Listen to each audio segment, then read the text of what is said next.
Om Arunachala Shiva, Arunachala Shiva, Arunachala Shiva, Arunachala, Arunachala Shiva, Arunachala Shiva, Arunachala Shiva, Arunachala. கண்ணுக்கு கண்ணாய் கண்ணின்றி காணுன்னை காணுவ devarpā Arunachala. Arunachala Shiva, Arunachala Shiva, Arunachala Shiva, Arunachala, Arunachala Shiva, Arunachala Shiva, Arunachala Shiva, Arunachala. Namaskaram. That was Sadhu Om singing verse 15 of Śrī Aruṇācala Akṣaramaṇamālai, which is the verse I'm going to be talking about today. This is a verse in which Bhagavan has packed so much very deep meaning and implication. So this is this is an extremely important verse, and a verse from which we can learn a lot. So as some of you may have seen, I've written an article on this, and it's longer than the usual articles I've written because there's just so much in this verse, so much, not only there's a meaning, and also underlying the meaning, there's so much implication also, and it touches upon the very heart of Bhagavan's teachings. But it requires some explanation, and because it's a very deep verse, it's possibly a more suitable verse to write about than to talk about, because it may sometimes be a little bit difficult to follow, but I'll try to speak clearly and to explain as I go along. The meaning of the verse is kaṇṇukku, kaṇṇāyk, kaṇiṉṭṛi, kāṇuṇaik, kāṇuva, devarpā, Arunachala. The meaning of that is, Arunachala, who can see you, who, being the eye to the eyes, sees without eyes, see.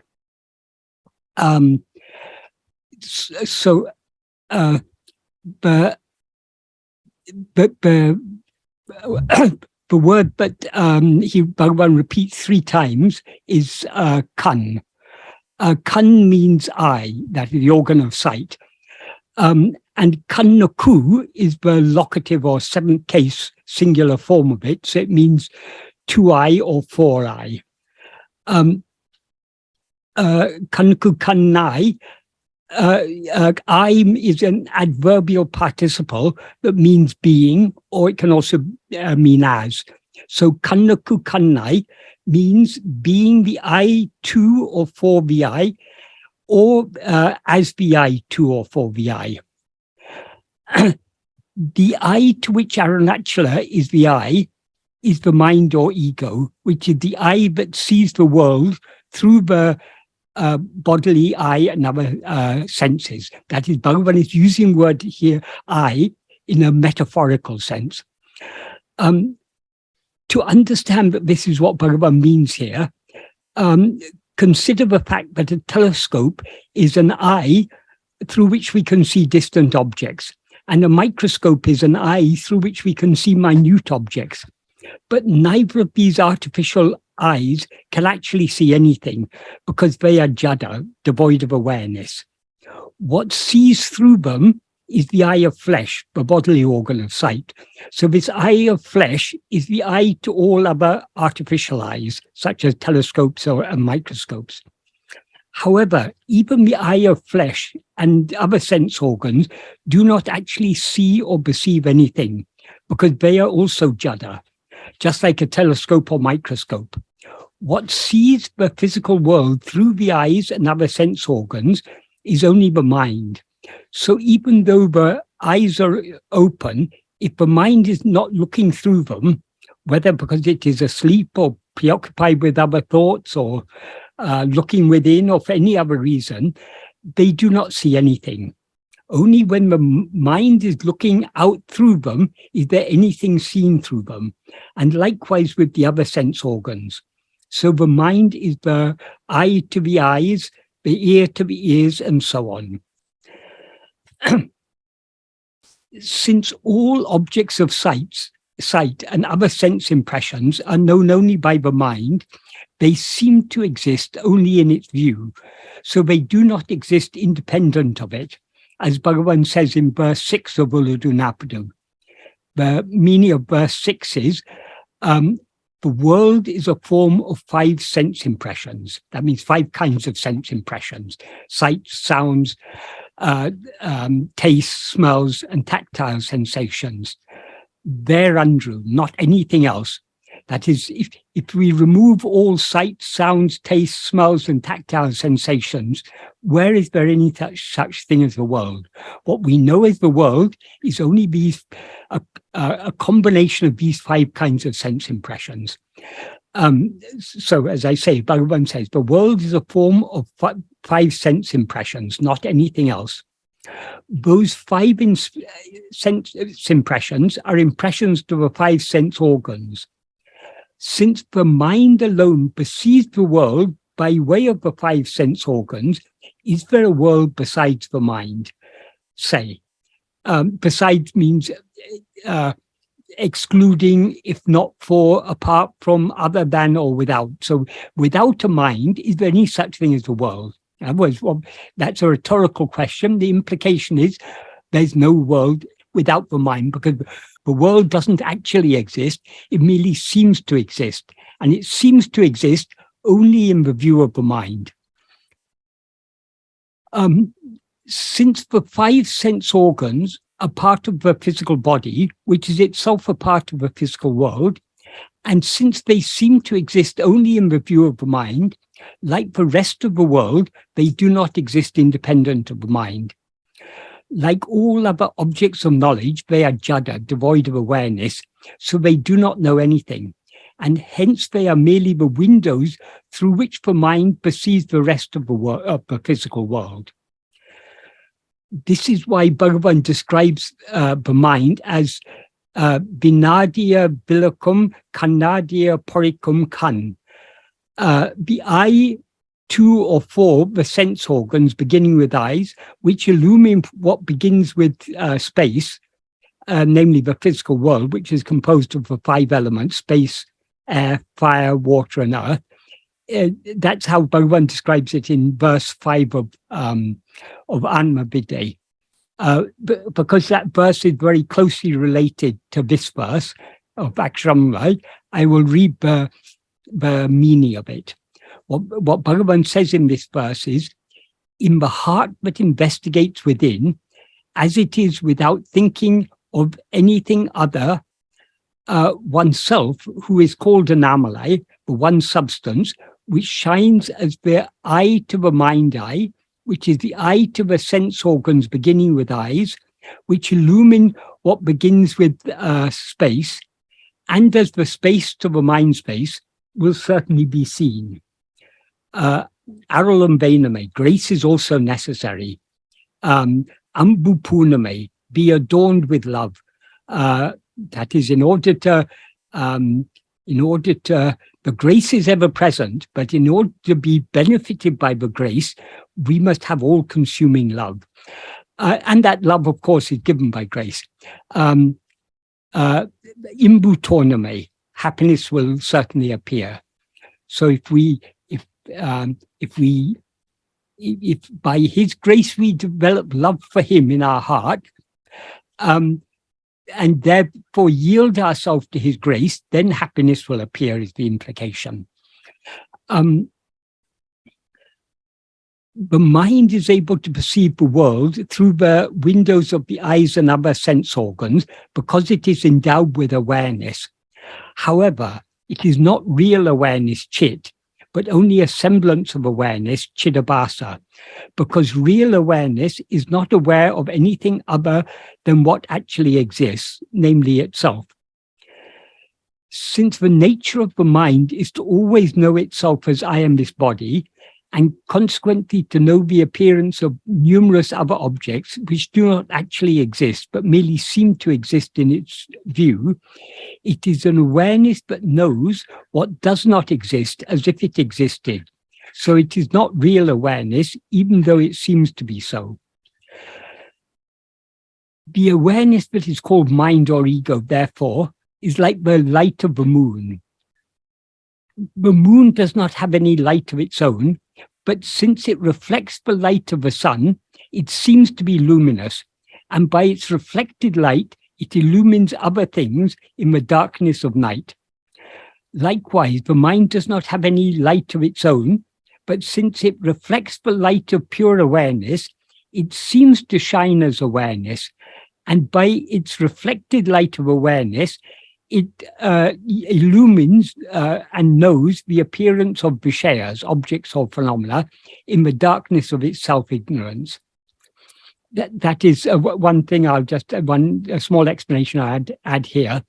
The word chidabhasa is generally translated as reflection of awareness, but actually a bhasa in this context means a likeness or a semblance. Since when we look in a mirror, for example, what the face we see in the mirror is a likeness. It's not our face. We're not actually seeing our face in the mirror. We're seeing a likeness of our face or a semblance of our face in the mirror. So the word abhasa also means reflection. So this word chidabhasa, it's used a lot in Bhagavan's teachings and in Advaita philosophy more generally. And sorry. And as I say, it's generally translated as a reflection of consciousness. That is one meaning of it, but the more that is the primary meaning of chidabhasa is a likeness, and reflection is a secondary meaning of it. So yes, it is a reflection. I mean, we can consider it a reflection. Often this analogy of the moonlight is used as an analogy for the mind, because the moon doesn't have any light of its own, but it reflects the light of the sun. Likewise, mind does not have any light of its own, but it reflects the light of pure awareness. So chidabhasa means both semblance of awareness. That means it's not the real awareness, it's only a likeness. Just like the face we see in the mirror is not our real face, it's just a likeness or an image of our face. So the mind is likewise not the real awareness, it's just a likeness or a semblance of awareness. Since the mind is able to perceive the world through the eyes and other sense organs only because it is endowed with a semblance of awareness, and since it is endowed with such awareness only because it is illumined by the original light of pure awareness, which is Arunachala, he describes Arunachala, Akṣaramaṇamālai, in the above verse as Vinādya Vilakum Kannādya Porikum Kannām Mana kaṇṇukkum kaṇṇāyk Mana Binnakum Vinnai Olirum Oru Porul Akṣaramaṇamālai en Anma. Akṣaramaṇamālai is another name for Arunachala, Tamil name for Arunachala. So that means Atma, that is oneself. In this context, it implies ourself as we actually are, in other words, our real nature. Oneself, which is called Akṣaramaṇamālai, but one porul, porul is a Tamil word that Bhagavan uses a lot. In a philosophical sense, it means more or less the same as the Sanskrit word vastu, that is the one real substance or reality. So Akṣaramaṇamālai, which is, oneself, our real nature, which is called Akṣaramaṇamālai, the one real substance, which shines as the eye to the mind eye, which is the eye to the five sense organs beginning with eyes, which illumine what begins with space, namely the world which is composed of the five elements, and as the space to the mind space. When he describes the eyes and the sense organs as illumining space. Illumine in this context means they make it known. It's only without the five senses we wouldn't know the world. So they are as I said, the windows through which we know the world. So in that sense, they illumine the world. The real light, the light behind the senses is the mind. It's the mind that is illumining both the senses and the world. But the mind is illumined by the original light, which is Arunachala, the light of pure awareness, what is ever shining in our heart as I.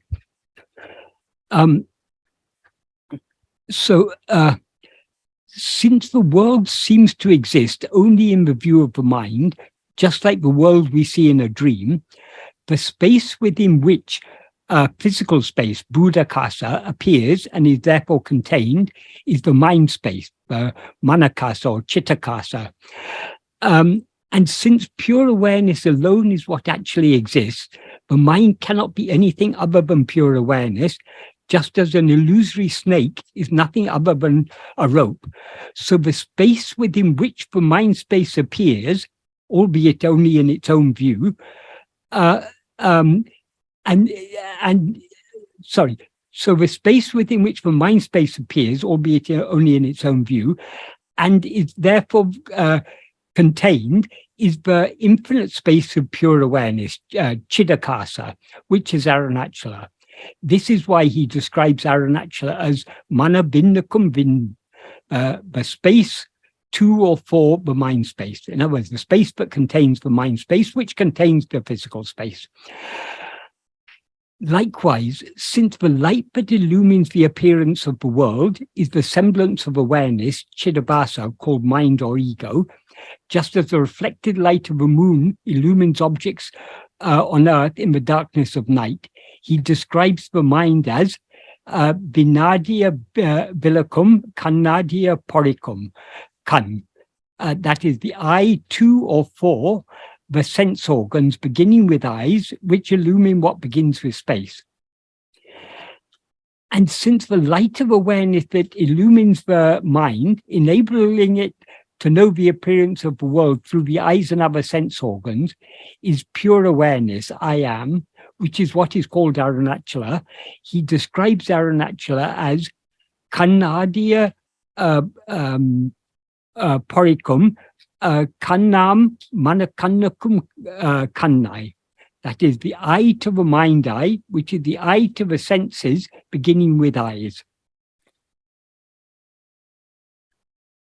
When he describes the mind as Kannadya Porikum Kan Kan, the mind eye, which is the eye to or for the sense organs, beginning with sight, he implies that the mind is the eye or awareness that knows the world through the five sensory organs. Through the five senses, sense organs. But when he says Mana Kaṇnukkum Kaṇṇai Olirum Oruporul Anomalai Enamma,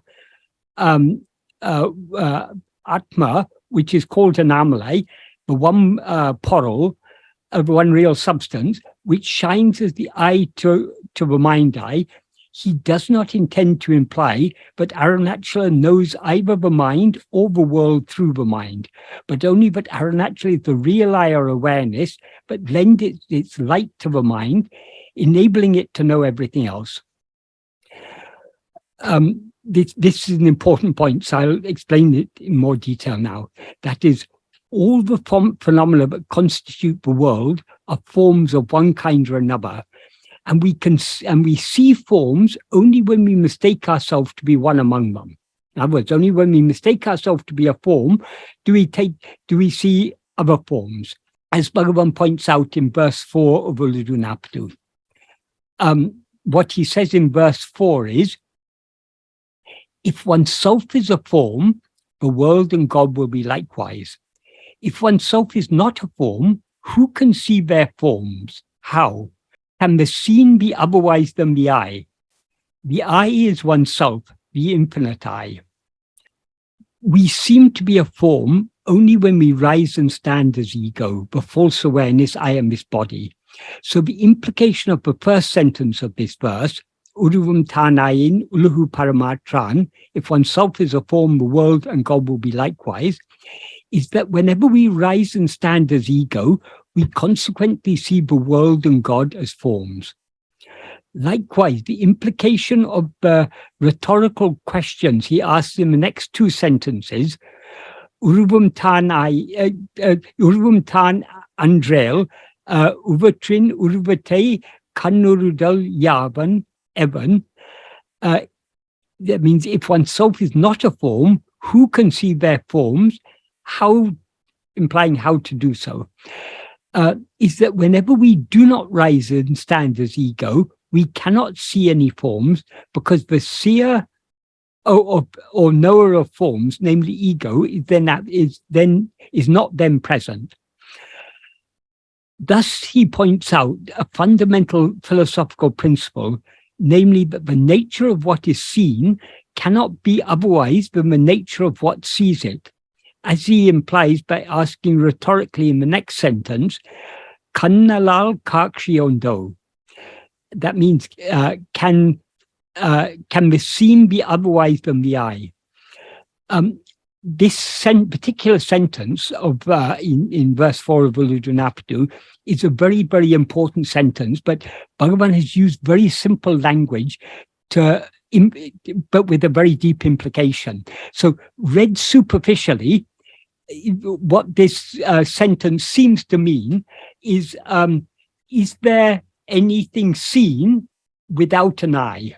But actually what Bhagavan meant, as he explained, is something much deeper than that. That is, it's not just that we can't see anything without an eye, but what we see cannot be otherwise than the eye. That is, as is the nature of the eye, in other words, as is the nature of the seer, so is the nature of the seen. Here he uses the word kaṇ, eye, as a metaphor for awareness. So if the awareness that sees itself as a form, as ego does, it will see only forms. Whereas if it sees itself devoid of form, as pure awareness does, it will not see any forms, and hence it will see nothing other than itself. In other words, it will shine as one, undivided by the appearance of forms. Therefore, as he implies in the last sentence, kan adutan antamila kan. That means the I is oneself, the infinite I. The real I or awareness is only ourself as we actually are, namely as infinite and hence formless awareness. That is, all forms are finite. So being infinite, real awareness is devoid of forms, and hence it can never see any forms.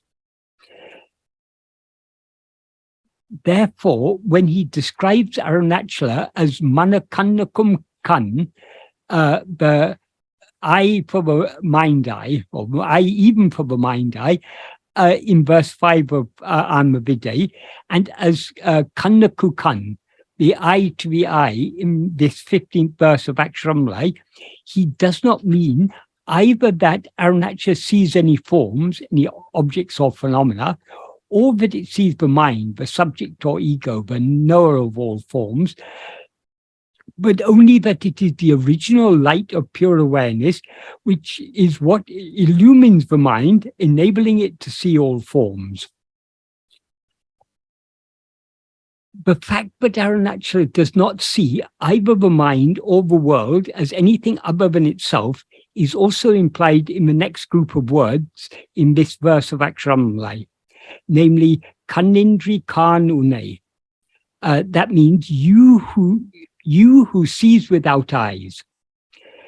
As we've seen, kan means eye, and iṉṭṛi means without. So kaṇṇiṉṭṛi means without eye, or without eyes.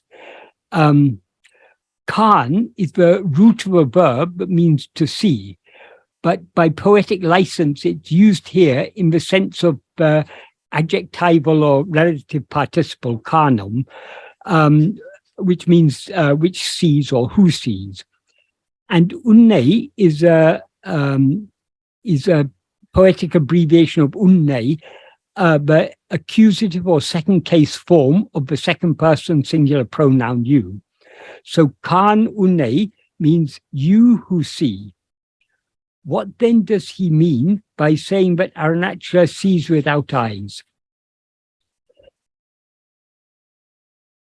Firstly, seeing without eyes means seeing without any means or instrument of seeing.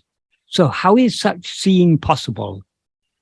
It would not be possible for anything other than Arunachala, but it is possible for him because he is the original eye, the eye that gives sight to the mind, which in turn gives sight to the eyes.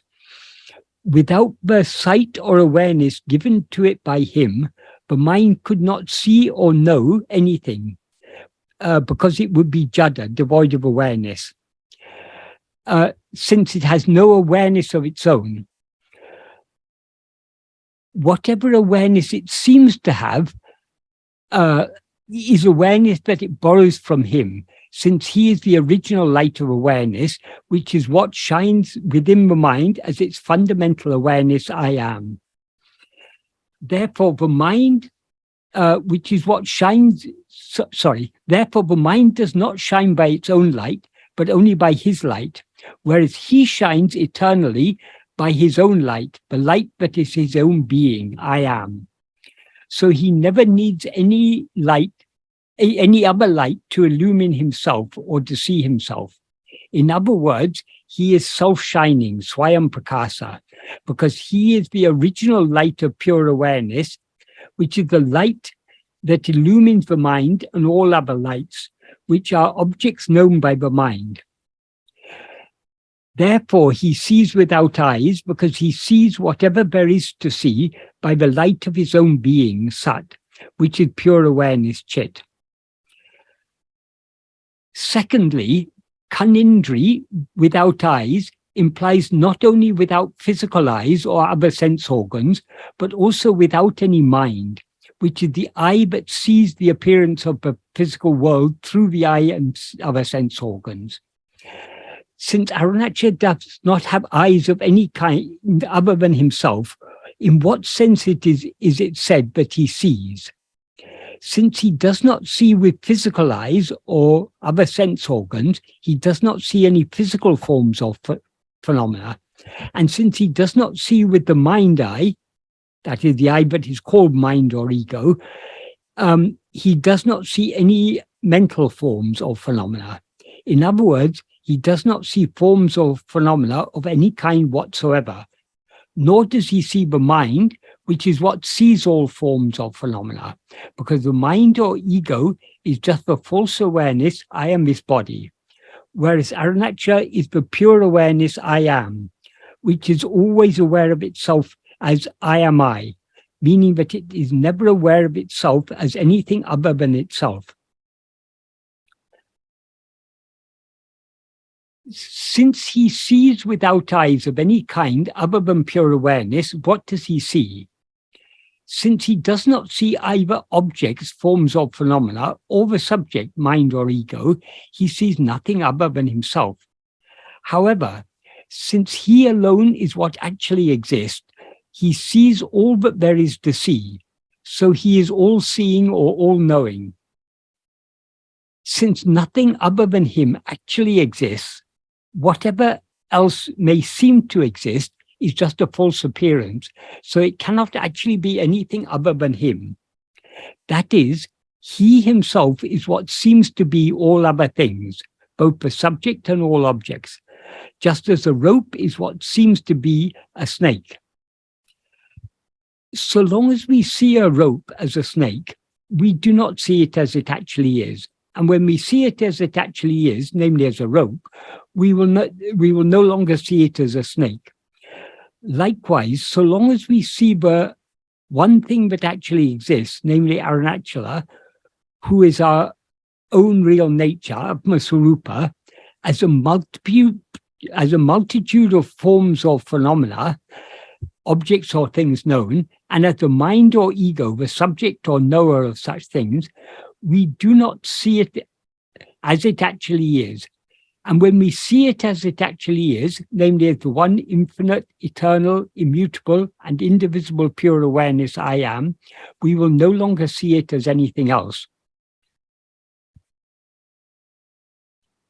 Since Arunachala does not see anything other than himself, his sight or awareness is always one and undivided, unlike the mind, whose sight or awareness is always divided as the three elements known as triputi, namely itself as the seer or knower, pramata, whatever it sees or knows, prameya, and the means, pramana, by which it sees or knows that thing.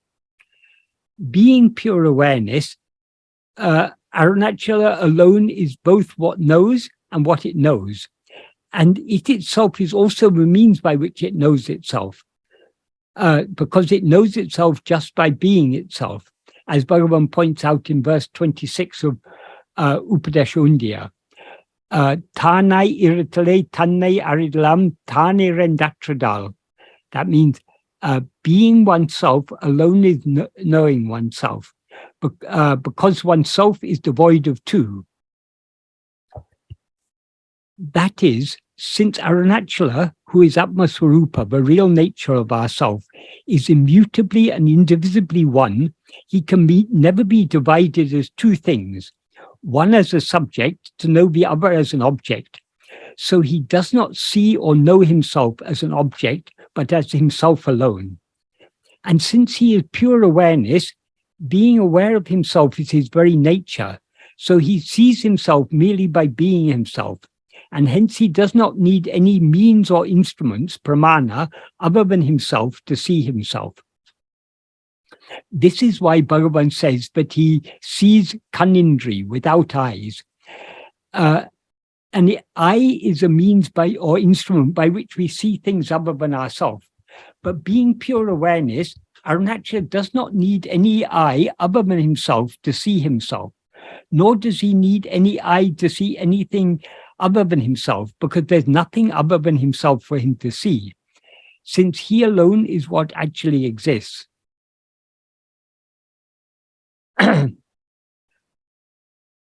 Although he never sees anything other than himself, he himself is what seems in the self-ignorant view of ourself as mind or ego to be all other things.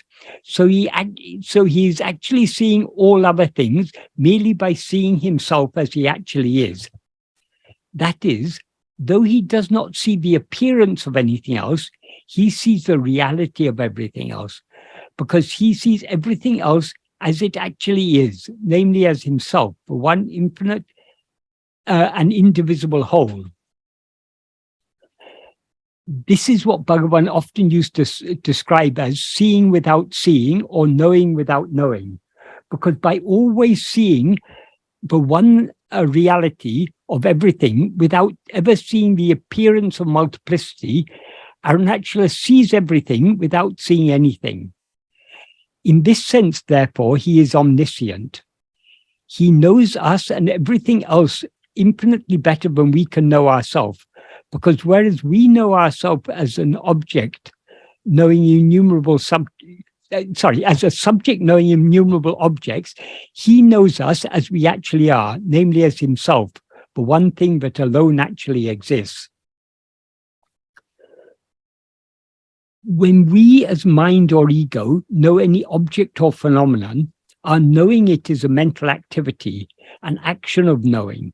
So mental activity or thought is the eye or means by which we can see or know things other than ourselves. Without such an eye, that is, without any thought or mental activity, we cannot see or know anything other than ourselves. But Arunachala sees everything without any such eye. In other words, for us as mind, seeing or knowing is an action or doing, whereas he sees everything without doing anything, but just by being as he is. How is this so? Since he alone is what actually exists, his existence alone is real existence.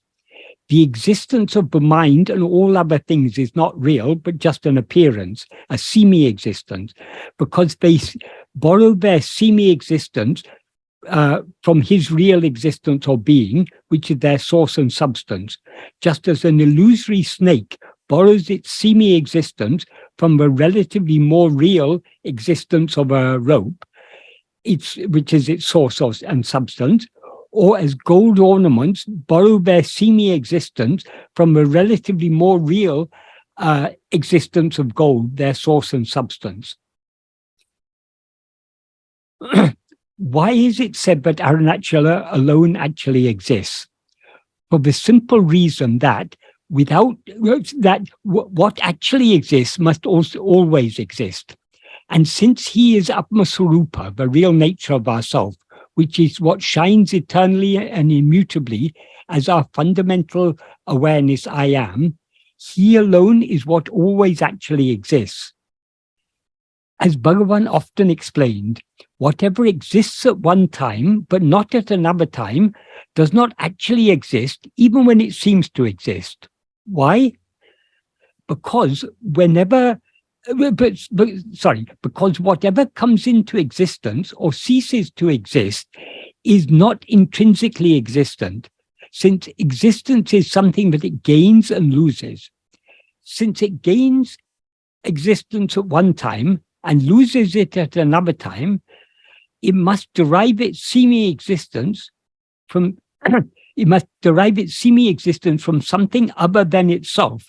So its existence is just a derived or borrowed existence, not an existence that belongs intrinsically to itself.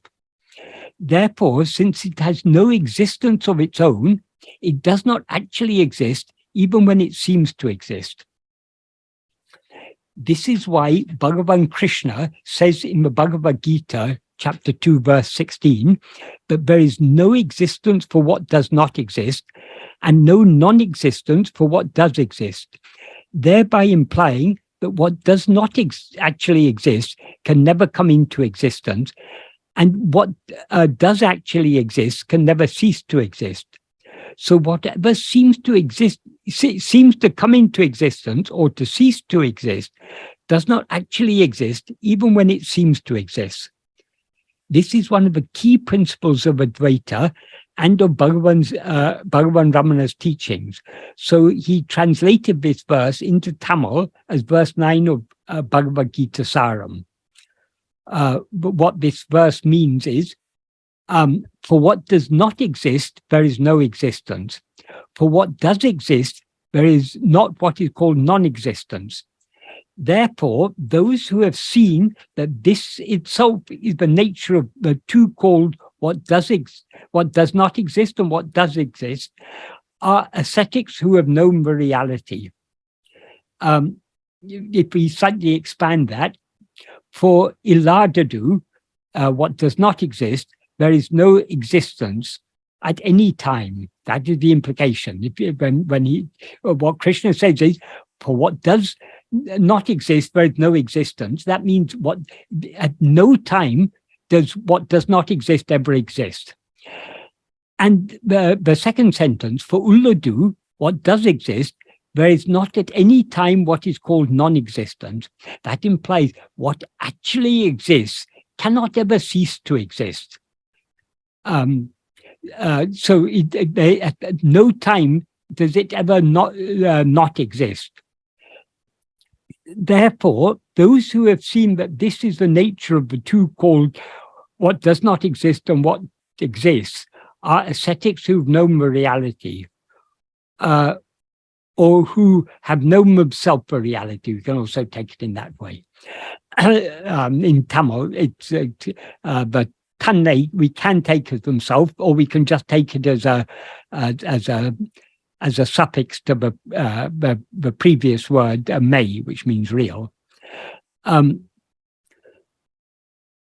If something seems to exist at one time and not at another time, its existence and its non-existence are a pair of opposites.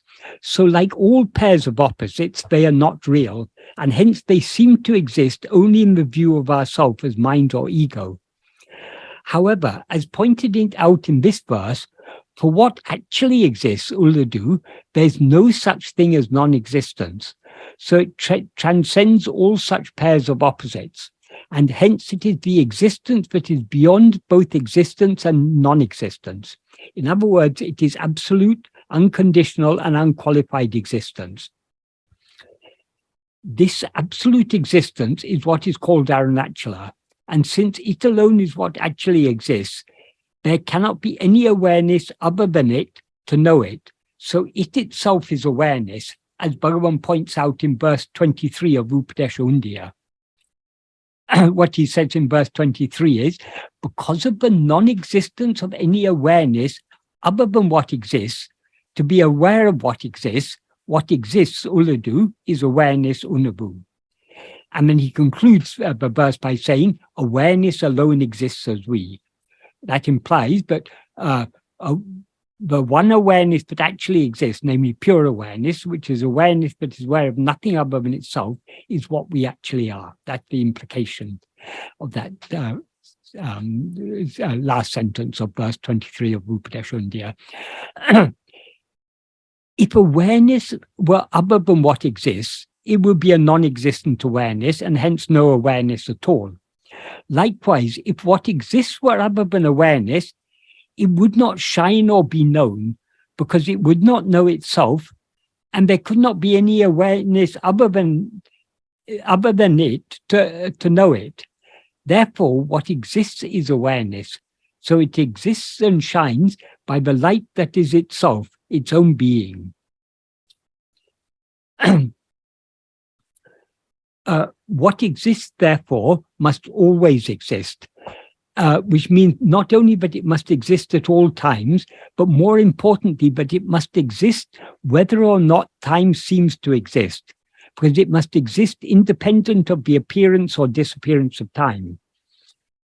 It must also be immutable, because whatever changes or is liable to change would not be exactly the same thing after it changes as it was before it changed. And finally, it must be self-shining, swayam prakasha, which means that it must shine by the light of its own being, which is awareness. The only thing that meets each of these three criteria, eternal, unchanging, and self-shining, is our own being, I am, which is what is called Arunachala.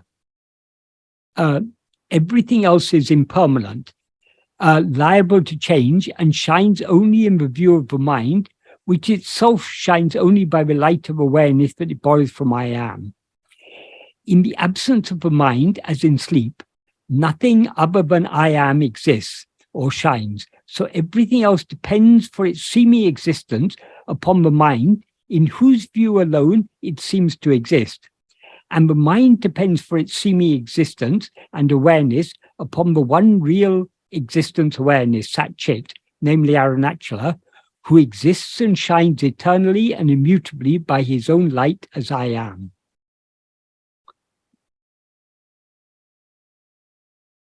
Since Arunachala alone exists, there is no existence other than him. So what seems to be the existence of other things is actually only his existence. Therefore, he alone is what exists and shines in the view of the mind as all other things. So since he knows himself just by being himself, he knows everything just by being himself. It is only in this sense that he is described as Sarva Sakshi, the witness of all, and Jiva Sakshi, the witness of Jiva, namely ourself as mind or ego. As Bhagavan explained, when God is said to be Sakshi, the witness, Sakshi means Sanidhi, presence. Since his presence is his being or existence, this means that when terms such as Sarva Sakshi and Jiva Sakshi are applied to God, they imply that he is the one real existence, Sat or uṇadu, that appears as the seeming existence of Jiva and everything else. Therefore, these terms are not intended to imply that he knows the appearance of anything else, because the appearance of anything is unreal, and therefore does not exist in his view, but only that he knows his own existence just by being that. This is why Bhagavan says, kaṇṇiṉṭṛi kāṇuṇaik, you who sees without eyes, because without ever seeing the appearance of anything, which is unreal, he sees the actual existence of everything, which alone is real, just by being as he always is.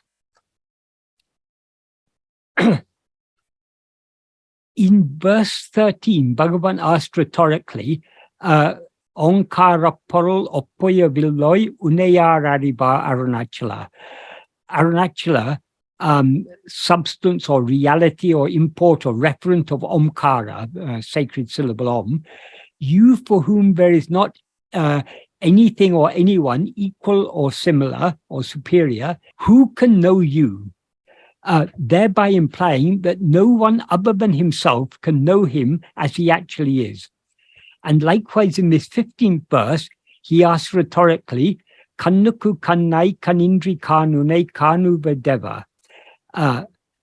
Who can see you, who, being the eye to the eye, sees without eyes, thereby implying that no one other than himself can see him as he actually is, because he alone is what actually exists. So in these two verses, in verse 13, he asks, who can know you? In this verse, he asks, who can see you? In both cases, he's implying that other than himself, no one can know him as he actually is, because he alone is what actually exists. Kāṇuvadu is a participial noun that means seeing, and evar is an interrogative pronoun that means which person, which people, or who. So uṇai kāṇuva devar literally means seeing you who, which implies who can see you. In this context, see you implies see you as you actually are. And since this question is rhetorical, it implies that no one other than Arunachala can see him as he actually is.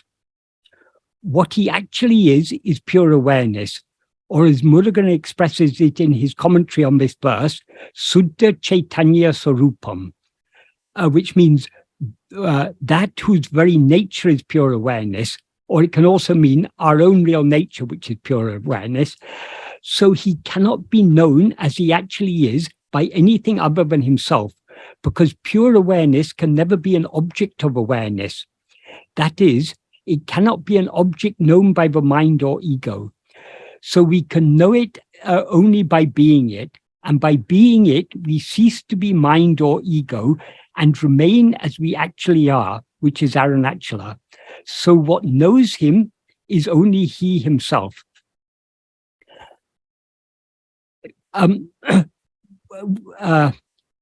One comment I want to add here, I was thinking about it earlier, that is, when we read this verse very carefully and think very carefully about its meaning, like all of Bhagavan's teachings, it has tremendous power to turn our attention back to ourselves, to remind us of our own being, to remind us of Arunachala, who's shining in our heart as the eye to the mind eye, as that which ever shining in our heart as I, as I am, as our own being, illumining our mind. So when we read these verses, it's and think about it deeply, it's our attention is automatically pushed back within. That's just an aside I wanted to mention. Since he is Atma-swarupa, the real nature of ourself, if we want to see him as he actually is, we must try to see ourselves as we actually are. But since we seem to be ego or mind only so long as we are seeing things other than ourselves, if we turn back within keenly enough to see what we actually are, we will thereby subside and dissolve back into the source from which we rose, namely Arunachala. Sunlight reflected from a mirror can be useful for seeing objects inside a dark cave. But instead of directing the reflected light into the cave to see other things, if we direct it back towards the sun, the source from which it originated, what will happen to it? It will be swallowed by the bright light of the sun, thereby losing itself in its source. Likewise, the reflected light of awareness called mind or ego may seem to be useful for knowing the appearance of other things in the darkness of its self-ignorance, but instead of directing this reflected light outwards to see other things, if we direct it back within ourselves to see the source from which it originated, it will be swallowed by the bright light of pure awareness, thereby losing itself in its source. In other words, if we try to see Arunachala as he actually is, shining in our heart of the light of pure awareness, which illumines us as mind, enabling us to know other things, we will thereby be swallowed by him, dissolving in him forever. Being swallowed by him in this way alone is truly seeing him as he actually is, as Bhagavan implies in the final two sentences of verse 21 of Ulladu, in which he asks, Talevan Karnal Evan, how to see God. Unadal Khan, becoming food is seeing. That implies only when we are swallowed by him are we truly seeing him. And as he explains in more detail in the next verse, namely verse 22, this verse 22 of Ulladu is very, well, all the verses, all Bhagavan verses are very beautiful, but this is a very special verse. What he says in this verse is, Matiku oli tandu, matikul olirum matiene ulle madaki, patil paditidital andri, patie matial maditidital engun mati. That means, except by turning the mind back within, completely immersing it in God, who shines within that mind, giving light to the mind, how to fathom God by the mind, consider. This is a rhetorical question, but the obvious implication of this rhetorical question is that we cannot fathom, or fathom here means to investigate and know, God by the mind, except by turning the mind back within. Why? Because God is the light that is shining within the mind, illumining the mind, giving light to the mind. So to know him, we have to turn back within and immerse ourselves in that light. That is God, that is the Lord. Therefore, in order to see Arunachala as he actually is, we need to lose ourselves completely and forever in him. So what ends up seeing him is only himself, who is eternally seeing himself, and not us as the mind or ego who set out to see him. In other words, we can see him as he actually is only by being as he actually is. And we cannot be as he actually is without ceasing to rise as ego. Hence, in order to see him as he actually is, we must be wholeheartedly willing to surrender ourselves entirely to him. Since our nature as ego is to always seek happiness in things other than ourselves, as ego, we are perpetually plagued by likes, dislikes, desires, and attachments for other things. So we will not be wholeheartedly willing to surrender ourselves entirely to him until we have all-consuming love for him as he actually is, namely as our own real nature, Atma-vichara, which is pure awareness. From where can such all-consuming love for him come? It cannot come from us as ego, because as ego, our nature is to always desire things other than ourselves, whereas he is not anything other than ourselves, but only ourselves as we actually are. Therefore, all-consuming love for him can come only from him, unless and until he looks at us with his eye of grace, thereby giving us the all-consuming love that is required for us to look within, to see ourselves as he sees us, namely as himself alone, which is what we always actually are. We will never be willing to give up all desire for other things, for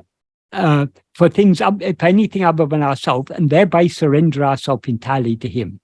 That is, to put it briefly, the love to surrender ourselves to him has to come from him, because the very nature of the mind is to like to go outwards. So the liking to go within can come only from within, from our real nature, which is Arunachala.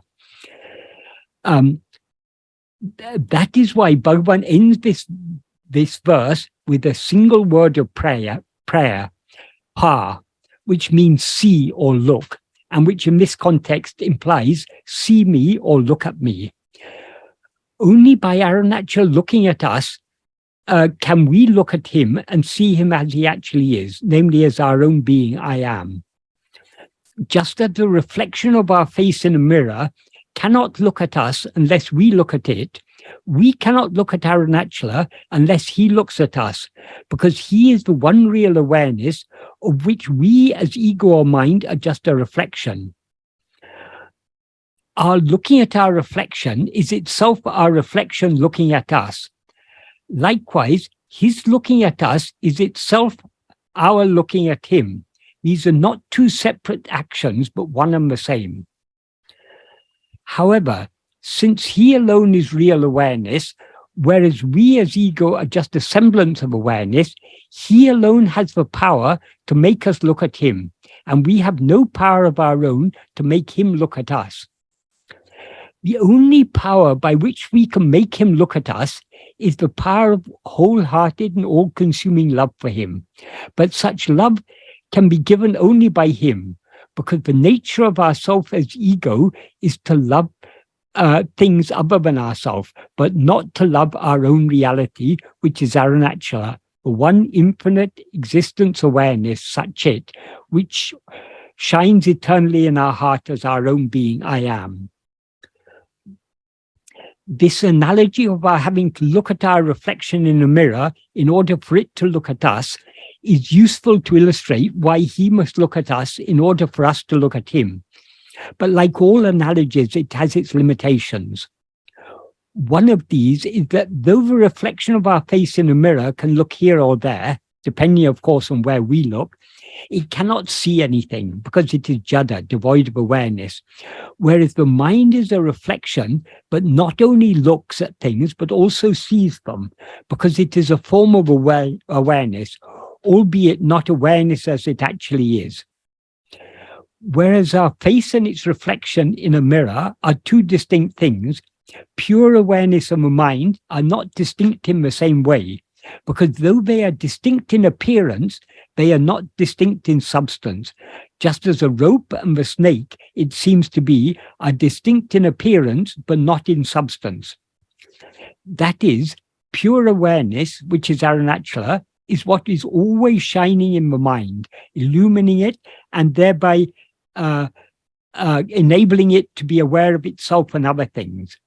Therefore, if the mind looks within itself to see the source from which it derives its light of awareness, it will merge and dissolve forever in its source, namely pure awareness, because it has never actually, because it was never actually anything other than that, just as the seeming snake was never actually anything other than the rope. Whatever we may be doing or experiencing, or whatever may be the state of our mind, Arunachala is always shining clearly within us as our own being and awareness, I am. So by his infinite grace, he is always making himself freely and easily available to us. All we need to do to turn our attention, all we need to do is to turn our attention back towards him, to gaze at him with adoration.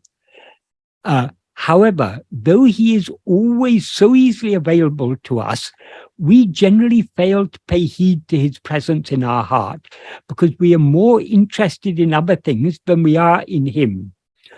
What we require, therefore, is heart-melting love to look at him and thereby see him as he actually is. And his giving such love is his looking at us with his eye of grace. This is therefore what Bhagavan is teaching us to pray for in this verse. The eye by which we can see Arunachala is the same eye by which he sees us, namely our own being, because our being or existence is nothing other than his being or existence, which is the one real awareness that shines eternally as I am. This alone is the real heart, the place where he and we are always one and inseparable.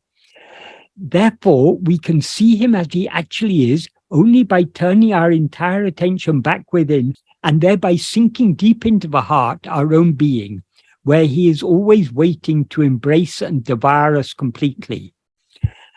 However, to turn and sink back within in this manner requires all-consuming love for him and consequent willingness on our part to surrender ourselves wholly to him. He alone can give us such love, and his giving it to us is what is otherwise described as him looking at us with his eye of grace. In the clear view of Arunachala, we are never anything other than him. So there is never a moment when he does not see us as himself. But so long as we rise as ego, we are constantly looking away from ourselves at other things. So we cannot see that he is always in our heart, seeing us as we actually are. Therefore, though he is always seeing us, since we are not seeing him but looking elsewhere, it seems to us that he is not seeing us but looking elsewhere. So we pray to him to see us with the eye of his grace. Since he is always seeing us, how can he answer this prayer of ours to see us? What can he do that he is not always doing? In order to answer this prayer of ours, all he need do is to draw our mind back within to see him as he actually is, shining eternally in our heart of pure awareness, which is our own being. Because only when we see him thus will we see that he is always seeing us as we actually are, namely as himself. So how is he to draw our mind back within to see him as he actually is? He does this by sowing and nurturing the seed of love for him in our heart, because it is only when such love becomes all-consuming, melting our heart like sunlight melting ice, that we will finally be willing to give up everything else and surrender ourselves entirely to him by turning our entire attention back within to see him shining in our heart as ourself. His sowing and nurturing such all-consuming love in our heart is therefore the ultimate act of grace, aruṇācalā. So from the perspective of ourself as his devotee, this is what we see as him seeing us with his eye of grace. Though he is always seeing us, we cannot experience the full benefit of his seeing us until we ourselves see him seeing us, because only then will we lose ourselves entirely in him, being swallowed by the light of his grace, the all-consuming light of pure awareness, which is always shining in our heart as our own being, I am. Therefore, what Bhagavan implies by this single word of prayer, pa, see or look, is that Arunachala should see us or look at us in such a way that we are made by him to see that he is always seeing us with his aruṇācalā, the eye of his grace, which is himself, the eye of pure awareness, which, being the eye to the eye, sees without eyes. So he's ever shining in our heart as the light that is illumining our mind, the light of awareness that is illumining our mind to see other things. So instead of seeing other things, all we have to do is to turn our attention back within, away from all other things, to see the light that is ever shining in our heart as our own being. That light that is shining in our heart as our own being, that is Arunachala, that is Bhagavan, that is the eye to the eye, that is what is ever seeing us without eyes. So to see it, all we need to do is to look within. And by looking within, we lose ourselves in it. And uṇādalkāna, as Bhagavan says in verse 21 of Uṇai, becoming food alone is seeing. So only when he swallows us do we see that he is always seeing us, because he is ourself and he is always seeing himself as he actually is. Om Namo Bhagavate Śrī Aruṇācala Ramanaaya.